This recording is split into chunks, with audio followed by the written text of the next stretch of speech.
정관용의 지금 이 사람.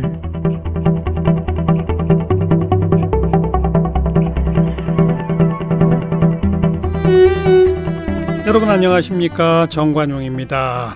어제에 이어서 오늘도 소설가 김진명 작가와의 만남 이어갑니다. 지난 7월 1일 중국 공산당이 100주년을 맞았죠. 요즘 중국 이른바 중화사상 훨씬 강해지고 있습니다. 중국 공산당과 관련된 유적지를 여행하는 이른바 홍색관광, 코로나 시대에도 대성황을 누린다고 그러고요. 동북공정의 수위도 점점 높아지고 있고요. 그런가 하면 일본은 도쿄올림픽 이걸 역사 왜곡의 기회로 삼고 있죠. 도쿄올림픽 홈페이지에 독도를 자기 땅인 양 표시해 둔 거 말입니다.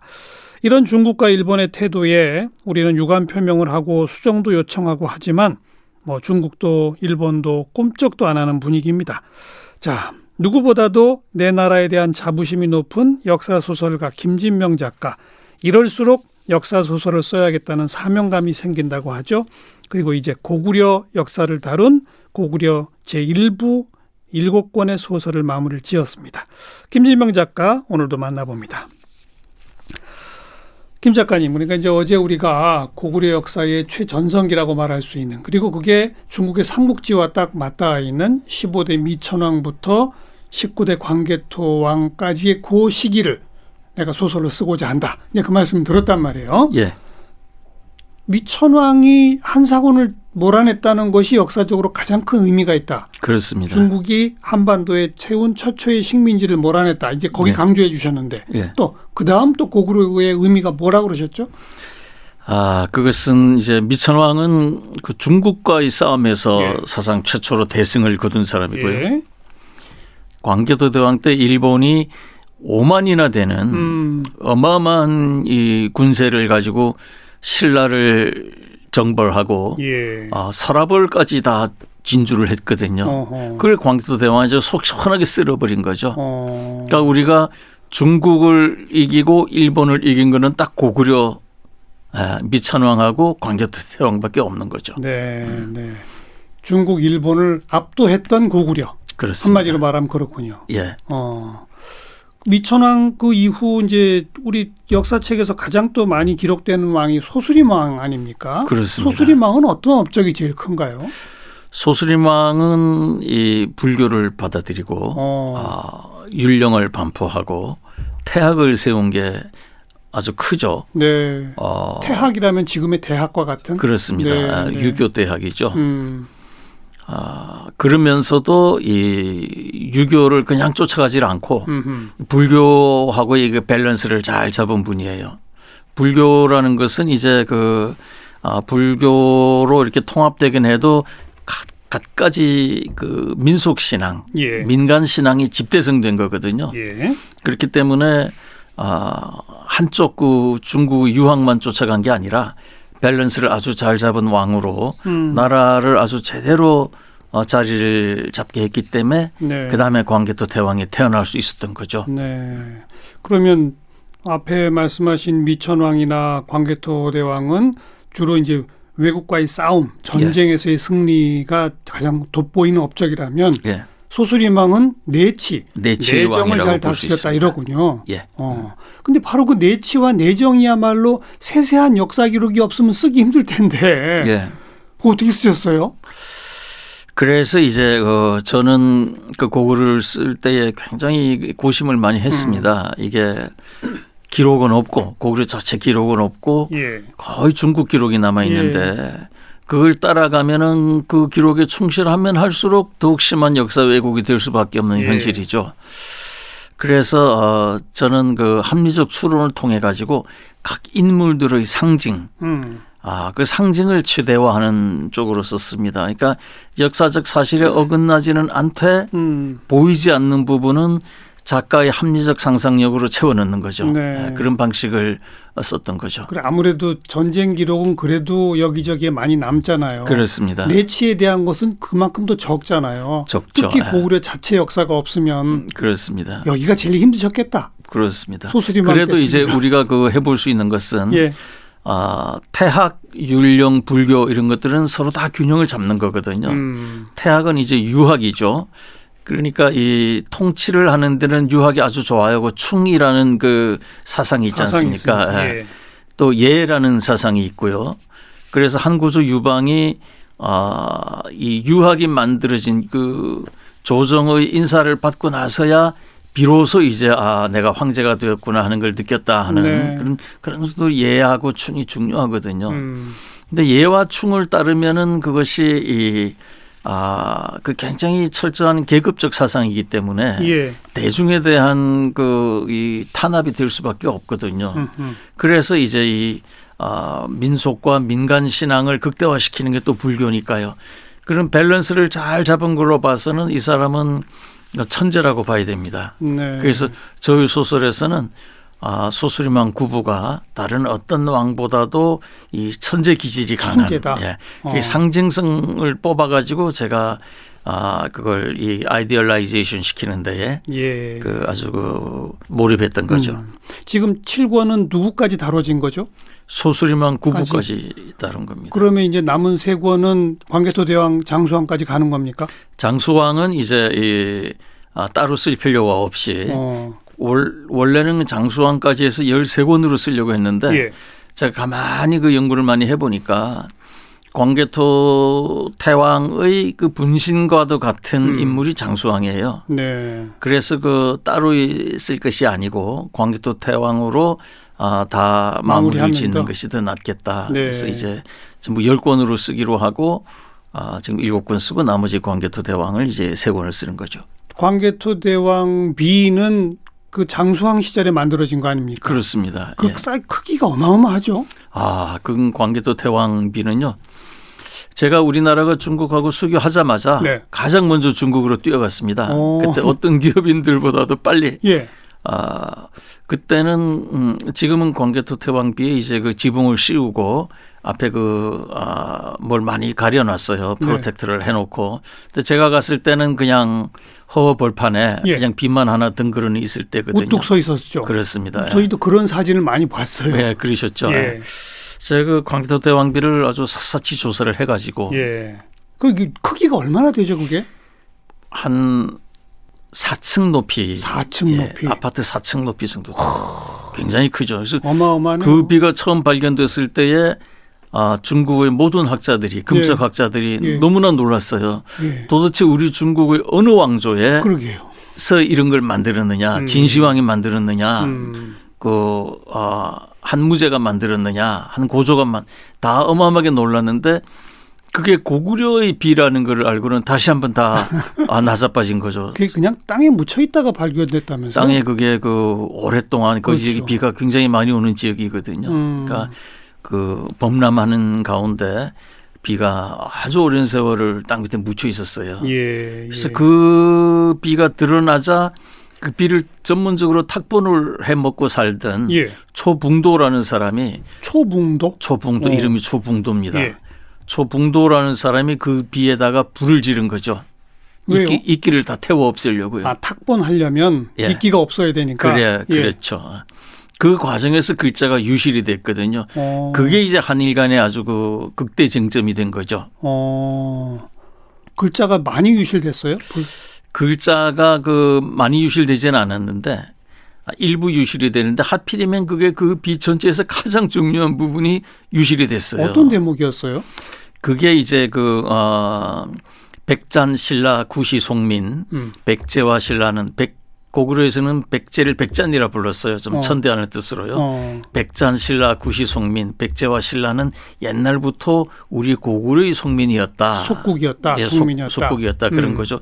이 신몇년내 그런데 왜가 신몇년에 도해파 바다를 건너와서 깨뜨렸다. 그리고 왜가 그러니까 신라를 침공했다 그 얘기네요.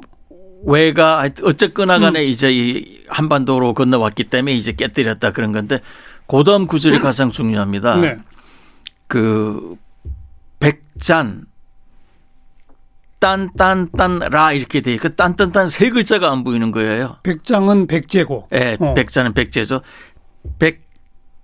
백제 딴딴딴 라. 근데 라가 신라 할 때 하는 그 라가 신라, 같기 라. 때문에 예. 그 앞에 거는 신자로 봅니다. 신라로 봅니다. 그럼 그래서 그 중간에 두 글자는 두 글자가 이제 뭐냐. 네. 이게 아주 미스터리 중에 미스터리였죠. 그거 가지고 한일 간에 근 100년에 이른 역사 전쟁을 한 거죠. 아무도 거기 그 글자를 몰라 다 없어져 버렸으니까요. 근데 일본은 뭐라고 주장한 거예요? 일본은 그게 이제 임나가 들어간다는 거죠. 그게 바로 그 유명한 임나일본부입니다. 그러니까 그 백잔 임나 신라다 이거예요. 그래서 그 앞에 있는 동사의 지배를 받는다. 그 앞에 있는 동사는 뭐냐면은 이외이 신묘년에 외가 신묘년에 건너와서 네. 깨뜨렸다. 예. 백제 임나 신라를 깨뜨렸다. 일본은 그렇게 해석을 하는 거죠. 그러니까 일본이 이미 한반도에 세워둔 속국인 임나를 깨뜨렸다. 그런 거죠. 백제와 임나와 신라를 깨뜨렸다. 그래서 그 임나라는 게 일본석이라는 믿지 못할 역사책에 나오거든요. 그러니까 일본이 옛날에 임나라는 곳을 지배했다 이런 게 있어요. 그 임나가 한반도 남부에 있었다. 그래서 일본이 옛날부터 이 한반도를 지배했다. 그러니까 가서 찾자. 그래서 이제 그 근거를 광개토 대왕비에서 일본이 찾았다고 주장했다. 그렇습니다. 그 유실된 글자를 그거라고 그냥 우기면서 그렇습니다. 그 사코가케아키라는 그 관동군 헌병이 그걸 발견해 가지고 가져가서 동경대학교하고 군부하고 합작을 해 가지고 네. 임나라는 걸 허위로 만들어낸 거죠. 그 탁본을 떠도 안 나오는 글자인데. 안 나오죠. 근데 제가 이제 광개토 대왕비는 예. 한중수교 되자마자 건너갔다 그러지 않았습니까? 네.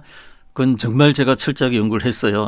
그 가서 비를 보고 조사를 많이 했는데 예. 그건 뭐 저 한 사람이 아마추어가 조사한다고 알 수 있는 건 아니죠. 그런데 엄청난 발견을 해냈죠. 뭐예요? 왜냐하면은 그 초붕도라는 사람이 그 비를 태웠다 그러지 않았습니까? 그 탁본 뜨는 사람 초붕도. 예, 탁본 뜨는 그 초붕도가 그 비를 태우기 전에 예. 그 비에 있는 글자를 다 써놓은 저본이 있어요. 거기에는 그 이제 불을 태우고 나서 글자가 없어졌기 때문에 예. 그 저본에는 그 글자 두 개가 남아 있는 거예요. 그 저본을 찾았어요? 그 저본을 이 누군가가 가지고 있었죠. 누구요? 그 초붕도의 여자 조카가 가지고 있은 거예요. 예. 근데 이 여자가 이제 무지한 여자니까 예. 초붕도가 죽기 전에 이거 아주 중요한 거니까 네가 잘 간직해라 한 거를 그 다락방 속에 45년간이나 가지고 있었죠. 뭔지도 모르고 가지고 있었죠. 그냥 방치했군요. 그럼 어쨌든 있었죠. 버리진 않았네요. 그래서요. 근데 그 광개토 대왕비 연구의 세계적 1인자 왕건군이라는 사람이 중국 사람이죠. 네. 중국 학자죠. 이 사람이 결국 그걸 찾아낸 거예요. 그 다락방 속에서. 예. 그 안 보이는 두 글자를 찾아낸 거죠. 뭐예요였어요? 그거는 그 동력 동자입니다. 예. 한 글자는 동이고 예. 또 하나는 두 글자를 찾아낸 게 아니라 그 저본을 찾았는데 그 저본 당시에도 동자만 있고 하나가 또 없어요. 하나가 없어요. 근데 그 동자가 있으면 우선 임나가 아니라는 건 확실해지는 거고요. 그건 분명해지고. 그러면 이제 그게 어떻게 되냐면은 그 뒤하고 딱 맞아 떨어져요. 어떻게요? 그게 이제 백잔신라 구시송민 이외의 신민연의 도회 바로 딱 글이 끝나고 예. 그다음에 동자가 있게 되면 백잔이 주어가 됩니다. 백잔 동침신라 이렇게 돼요. 백제가 동쪽으로 신라를 침공했다. 예. 동침 혹은 동정 혹은 동벌 이런 게 되는 거죠. 예. 백제가 동침신라, 동벌신라, 동정신라 했기 때문에 그 뒤에 구절이 뭐냐면은 왕궁솔수군 토벌장국입니다.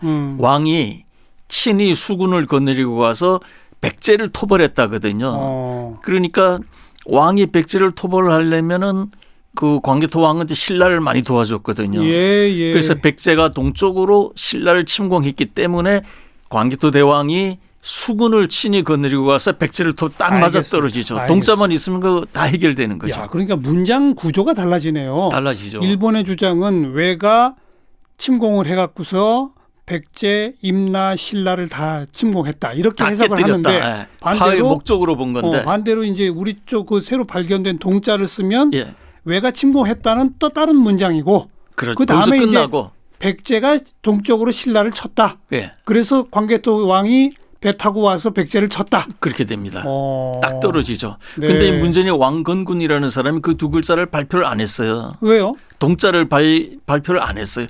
그것도 미스터리입니다. 근데 발표 안 했는데 김 작가님은 어떻게 아셨어요? 그 왕건군이 쓴 많은 책 중에 예. 이 사람이 실수로 자기가 쓴 책들이 뭘 참고를 했다는 와중에 그 조카가 가지고 있던 그 저본을 굉장히 작게 마이크로필름에서 실어 놓은 게 있어요. 아, 그래요? 거기서 제가 발견을 했죠.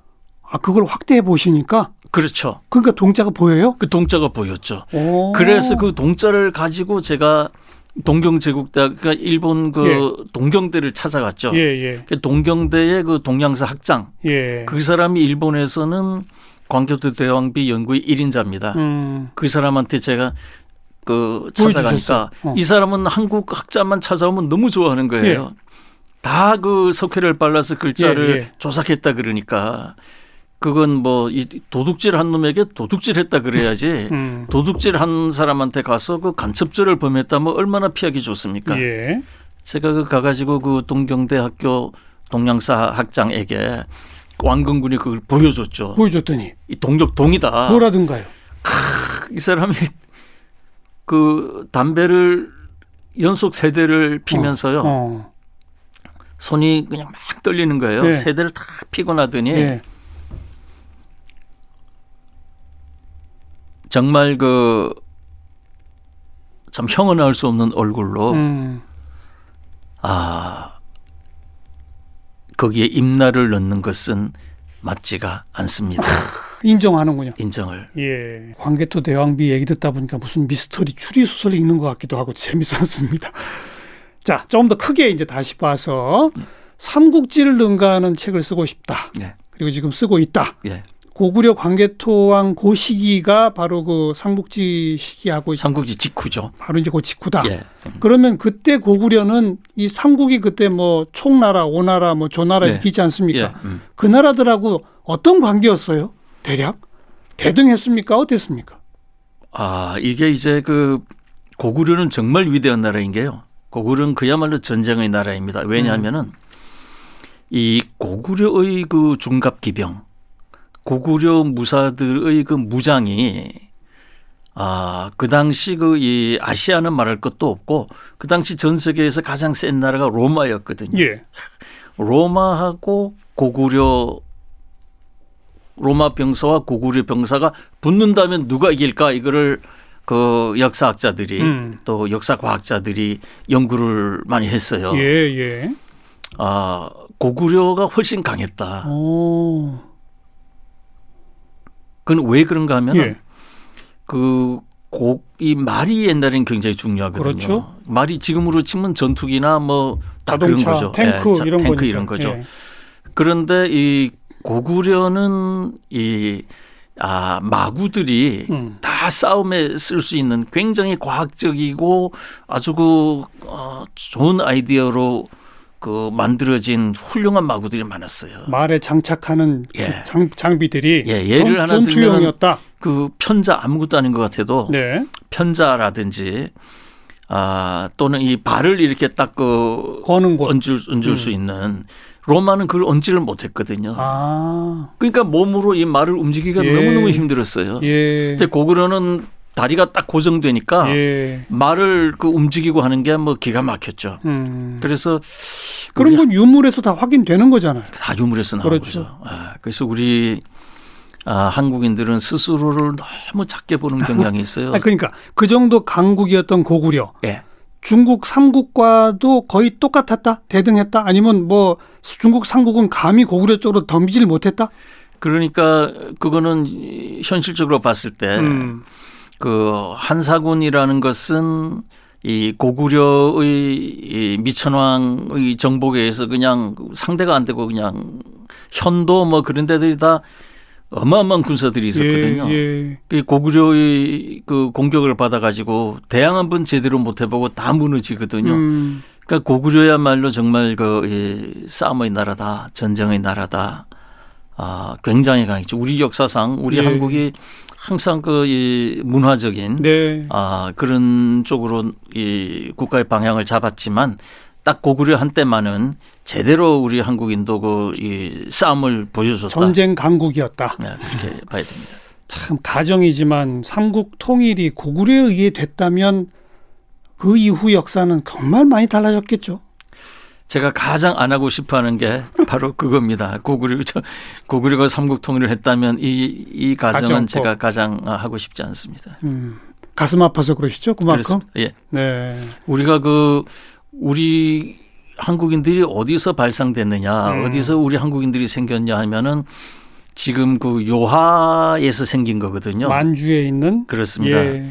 그 요하에서 우리가 다 생겼는데 거기서 다 살아오고 그랬는데 그걸 다 뺏기고 지금 한반도로 들어와 있기 때문에 네. 그 가슴이 아픈 거죠. 뭐 그런 마음 이해합니다. 이해하고 저도 상당히 뭐 고구려 얘기만 들으면 가슴이 뛰기도 하고, 그러나 또 냉혹한 현실로 보면 통일신라 이후 벌써 지금 뭐 1000년 넘지 않습니까? 예. 공인신라, 고려, 조선 뭐 그것이 우리의 역사란 말이죠. 예. 근데 이제 와서 이미 다 옛날 얘기고 패퇴해버린 고구려 외쳐서 뭐 하느냐? 예. 이런 주장이 한편에 있거든요. 그 주장에 대해서 한 말씀 해보시면. 예, 그것은 우리가 이제 하이데거라는 이 독일 철학자를 조금 인용할 필요가 있습니다. 예. 그 사람이 이제 존재와 시간의 연구를 많이 했는데, 존재라는 건 뭐냐면은 시간의 축적물이다 이런 얘기예요. 그러니까 우리 현재의 한국인은 이 수천 년의 시간이 만들어 놓은 거기 때문에 그 수천 년의 시간 중에 상당 부분을 지워버리고 우리 한국인의 그 존재를 얘기한다라는 것은 아예 성립이 안 되는 거죠. 그러니까 그게 지금 현재 그 어느 나라의 땅이다 그걸 뺏어오자 이런 개념이 아니라 우리 한국인이 누군가를 알려면은 우리가 잃어버린 시간을 그거를 되찾지 않고는 그게 아예 성립이 안 되는 거죠. 요즘 중국은 왜 이런다고 보세요? 동북공정의 진짜 목표는 뭐라고 생각하세요? 중국은 이 한미일 삼각동맹을 깨야만 한다고 생각을 하고 있어요. 예. 한미일 삼각동맹을 깨려면은 가장 쉬운 것이 한국이라고 생각을 하는 겁니다. 예. 그래서 이 한미일 삼각동맹에서 한국을 빼면은 일본도 이제 결국은 이 중국과 대립각을 덜 세우게 된다 이런 거죠. 예. 그래서 이 한국을 그 한미일 동맹에서 빼려면은 가장 중요한 것이 우리는 같은 뿌리였다. 중국과 한국이. 중국과 한국이. 그러니까 역사를 이렇게 이 동치시키면은 그게 그 제일 중요하다고 보는 거죠. 그러니까 이게 중국인은 오랫동안 오랜 세월을 그 중원에서 살아왔기 때문에 이게 보는 시각이 좀 길고 좀 넓습니다. 네. 우리는 당장 코앞만 보면서 살거든요. 그게 좀 단점인데 이들이 이제 그런 오랜 시간이 걸리는 그 역사 정리 작업을 하는 것은 결국은 그렇게 해가지고 한국과 중국을 동치시켜가지고 한국을 이 미국과의 동맹이 아닌 오히려 이 중국과 이 동행하는 길로 빼내야 된다 이렇게 생각하고 그걸 하고 있죠. 그렇기 때문에 그 동북공정에 오히려 동북공정이 우리 한국민들의 정서를 자극해서 더 반중 정서만 강화시키고 있는 거 아니에요? 글쎄요. 그것은 저는 그렇게 생각하지 않는 것이 지금 현실을 보면은 지금 북한은 거의 중국 경제권에 들어가 있지 않습니까? 하긴 그렇죠. 북한으로 하여금 미국과 중국 중에 선택을 하라 그러면은 그거는 미국을 선택한다고 보기가 어려워요. 예.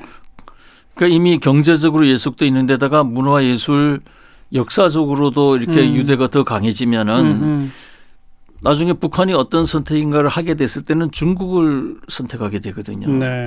북한이 중국을 선택하게 됐을 때 그럼 남한이 거기에 동화되지 않기가 그렇게 생각처럼 쉽지는 않습니다. 우선 북한이 중국을 선택한다는 그 말은 남북한 통일이 안 된다는 뜻이네요.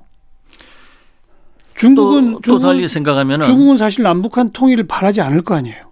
그렇죠. 근데 또 달리 생각하자면은 남북이 통일을 하려면은 친중으로 가야 된다 이런 얘기도 되는 거죠. 지금 그 논리를 그대로 보면은. 그래서 예. 이게 이제 미국이 언제까지나 강하다고 볼 수는 없거든요. 지금 뭐 미국이 돈을 찍어가지고 많이 유지를 하지만 2035년 이 무렵 되면 중국이 미국을 크게 리드한다. 이게 세계의 많은 사람들의 예상이기 때문에 네. 미국이 이제 점점 여기에 돈 쓰지 못하고 빠져나가고 이제 중국이 미국과 이제 그 상호 확충 파괴 그 어느 정도 군사적으로 그거 하게 되면은 미국이 함부로 못하는 단계가 되면은 굉장히 그 강한 예. 힘으로 한국을 끌어당길 거예요. 예. 그때 우리가 그때도 미국하고 아주 강하고 중국에 대해서 반중 그렇게 보기 되게 힘듭니다. 지금부터 역사를 제대로 정립하는 것이 그래야 우리의 길이 나오거든요. 네. 아주 중요합니다. 김진명 작가는 역시 보는 시각이 뭐 미중 패권 경쟁에서 중국이 미국을 이기는 그 순간 이후까지 내다보시는 거잖아요. 그게 우리 한국의 가장 큰 문제가 2년, 3년, 5년 안으로만 보지 30년, 50년, 100년을 안 보거든요. 이거 우리 한국 사회의 가장 큰 문제입니다. 그렇게 30년, 50년, 100년을 보려면 사실 수천 년 전 우리 역사부터 봐야죠. 그걸 봐야 됩니다. 그런 거죠. 예. 가장 중요한 게 우리 한국이 사실은 세계사에 인류사에 가장 큰 역할을 해온 나라거든요. 네. 왜냐하면은 세계 최초로 금속 활자를 만들었고 예. 그게 독일로 구텐베르크계로 건너간 걸로 보이거든요. 예. 그다음에 세계 최고의 언어인 한글을 만들었고 그렇죠. 그리고 지금 세계 반도체의 가장 앞에서 달려나가고 있지 않습니까? 그러니까 금속 활자나 최고의 언어나 이 반도체나 이것들이 다 뭐냐면은 인류에게 지식과 정보를 주는 거거든요. 저장하고 전파하는 것. 그게 인류의 가장 큰 일이거든요. 문명의 토양이죠, 그게. 그게 제일 큽니다. 한국이 그 모든 면에서 그 앞장을 서왔는데. 네. 그나저나 김진명 작가는 몇 살 때부터 이렇게 역사에 관심이 많으셨어요? 그거는 뭐 의식이 있는 사람이면 누구나 누구나 역사에 그걸 해야 되는 거죠. 특히나 역사 소설을 지금 계속 써내려가고 계신 걸 보면 특별히 여기에 이렇게 주목하게 된 무슨 일이 있었습니까? 청소년기에? 고등학교 때요. 고등학교 때 선생님들이 이제 머리를 이렇게 길면은 다 이렇게 빡빡 깎아 놓지 않습니까? 그때 제가 선생님들한테 선생님들 이건 잘못하시는 겁니다. 우리나라는 일본이 지배하기 전까지는 절대 머리를 빡빡 깎지 않았습니다. 아하. 일본이 지배하고 나서 우리가 빡빡 깎았는데 해방이 됐으면은 다시 우리 머리를 길러야지. 예. 전 세계 모든 나라와 같이. 선생님들이 그 일본인들의 그 주구가 돼가지고 앞장서서 바리깡 이거 옳지 않습니다 하고 고등학교 때부터 주장을 했으니까요. 그때부터 그런 걸 좀 보기 시작했던 거죠. 알겠습니다. 자, 이제 1부 7권을 마무리한 고구려 이야기를 쭉 어제 오늘 들었고요. 앞으로 남은 3권은 언제쯤 마무리가 되죠? 2년 안에 끝낼 겁니다. 그것도 기대하겠습니다. 고맙습니다. 소설가 김진명 작가 함께 만났어요. 고맙습니다.